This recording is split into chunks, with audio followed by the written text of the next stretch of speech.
So some interesting things are happening right now at Tesla, and some leaked documents do show there is now even more detail about leaked FCC filings that point to radar is definitely coming back to Tesla. Now, in what capacity, what vehicles, that is all very unclear, but there is definitely something happening right now at Tesla. And per Tesla's comments, it's going to be marketed come mid-January. So that's a little bit more than a month away from right now. Tesla has indeed requested an extension on the confidentiality of this document to go 60 additional days to allow time for them to get marketing out there before this becomes public. This, of course, presents some challenges for Tesla if it does become public, which indeed it did. And that is a problem because this radar appears to be on its way to models coming very soon. Given that Tesla is only shipping vision-only cars across the lineup, this has some implications to order holders right now. So unfortunately for Tesla, the hits keep coming because with the tax credits coming right around the corner, there's been a lot of issues with people taking delivery of their orders, and Tesla decided to entice customers to take delivery in December by offering them $3,750 off the price of a Model 3 or a Model Y to help combat some of that order delay that's happening. So that was great news. However, with this leaked document, unfortunately for Tesla, now they're going to have to face a new demand issue, which is for people who are saying, hey, I don't know that I want a car with vision only, especially if this radar is right around the corner. Previously, we had reported on this patent that was filed with the FCC, and it showed a next generation radar. Now, there's a lot of speculation about what exactly this radar is capable of, but some time ago, Elon Musk did say that vision only was better than vision plus radar because there was too much conflicting information. He did follow that up though by clarifying that a next generation radar would be better than vision only. And this is presumably what we're looking at.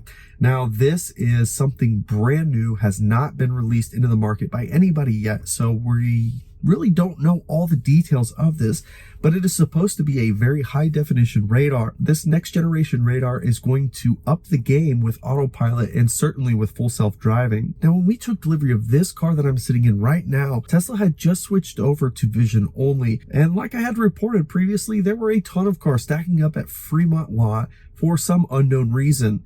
All of a sudden, out of nowhere, Tesla went ahead and rolled out vision only, saying it was ready, roll it out. There, shortly after, that lot was completely empty. So there was a lot of speculation and my personal belief that Tesla could not get radars in quantity to continue deliveries. So they decided, what the heck, let's roll out vision only. And I say that from experience because since then, autopilot in this car is not at all as good as autopilot was in our previous Model Y, which did have the radar. Yes, I had phantom braking from time to time, but it was so rare. And when it did happen, it was generally the same exact situation that I could pinpoint what was happening. In this car, I am plagued with phantom braking. Vision only still today, a year and a half later, is still not ready for prime time.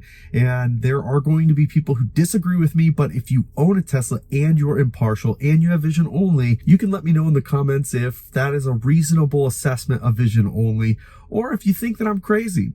Although there are some people out there who are posting videos all the time of having no interactions, full self-driving, doing its own thing, for the rest of the country, it does not work like that. Full self-driving beta is not at all ready for a rollout, and that's why this next generation radar is so important, because when this next generation radar comes out, presumably it will allow the car to have a next level of capabilities. And if that happens, full self-driving beta may become something that is very useful. Here's the problem though. We've also seen potentially some upgrades to the cameras around the cars with recent deliveries. And with that, on top of potentially this new high definition radar, those cars are going to have the hardware needed to be more capable than the hardware in cars like this one that's only a 2021. Now, Tesla has historically said when you buy full self-driving, you get all future upgrades that are required to achieve full self-driving. Now, what do they define as achieving full self-driving? And that's where things are going to get sticky. And I think a lot of people are going to be upset when they find out Tesla is not willing to make the upgrades on your car to bring it to this new level of hardware. So things like hardware 4.0 that presumably include this radar, that's probably not going to be a retrofit that many people are going to be able to get.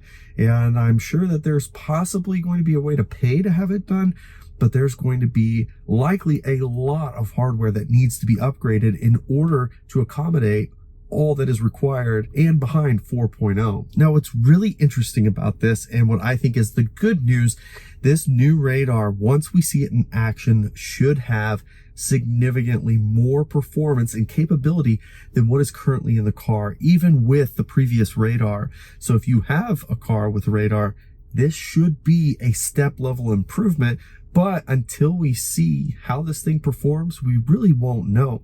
But in true Tesla fashion, a lot of these updates are going to just ad hoc happen as they're ready and as they're available. Just like we started seeing cars delivered without ultrasonic sensors. That one concerns me probably the most, because vision only is only so good, and without those ultrasonic sensors, I don't know how well this is going to work with the vision only determining what the distance is to things around the car when you're in a parking situation. Now with version 4.0 radar, this is just one radar and it's at the front of the car, so I don't know how well this is going to address that issue, but Tesla does not seem to be going back to adding ultrasonic sensors around the car. I would not anticipate that happening either. So this will be good for driving, but we could be looking at the same situation when you're looking at parking or in tight spaces. You're still not going to have those ultrasonic sensors, which in my opinion is a disappointment, but I'm not the expert here and I'm not a software engineer, so I couldn't tell you if I would bet the house on this being better than what's on the car today. So although it's great news that Tesla is rolling out new hardware to enhance the capabilities of these cars, the bad news, of course, is we continue to have more and more outdated hardware on our cars that we have out on the road. The fact that Tesla is planning to market this starting in mid-January does not mean every single car will have it starting in mid-January. However, I think that that's probably about the timeline when you should start seeing cars that will have this hardware. It could also be a rollout process where they start with the more expensive exclusive cars like the Model X and the Model S before ultimately rolling it into the Model Y and the Model 3 chassis. So do keep that in mind. First and foremost, all the cars that are going to start delivering around the time that they announce that do not necessarily mean it's going to have the radar. And even when cars start coming with that radar, it's not clear yet if it's going to include all cars or a limited number of cars at first, like the S and the X. So there is going to be a challenge. If you're trying to time this, you're not going to be able to time this really well. The only way to guarantee that is really if you hold off your order until everything is out there. But if you keep holding your order, there's always going to be changes and you're never going to get in your Tesla. So I hope that you enjoyed this video. If you did, of course, give it a thumbs up. If you haven't already, of course, subscribe to the channel as we continue to post content regularly. You can follow us on Twitter and Instagram @BeardedTesla. Thanks so much for joining us, and we'll catch you next time.